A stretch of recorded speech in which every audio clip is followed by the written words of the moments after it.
Here at Auckland Castle, the bishops of Durham have had their principal residence for nearly 900 years. It's a remarkable place and full of history and culture and memories.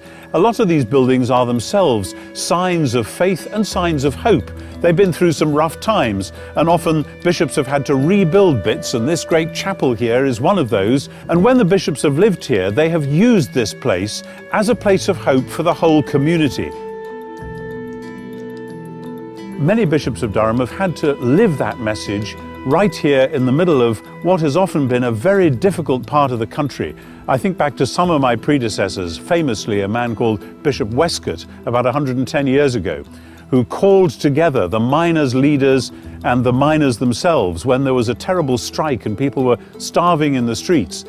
And he worked with them, and he prayed with them, and he negotiated with them, and eventually he persuaded the owners of the mines to come down to the level that the miners knew that they could live with. And he was a great hero here because he was a man of hope. And even though that was 110 years ago, there's still a lot of need for hope in this area.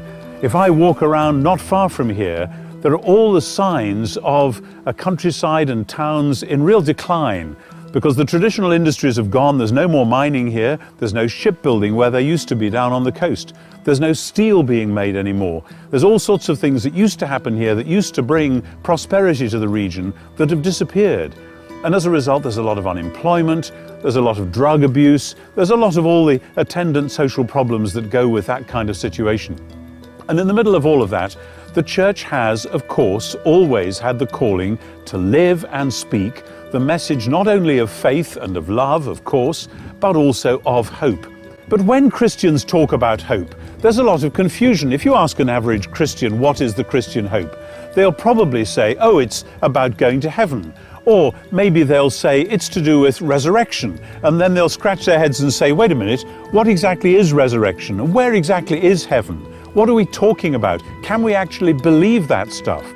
And even if we do say we believe in heaven or resurrection, what on earth, and I mean on earth, has that got to do with real hope in God's real world now?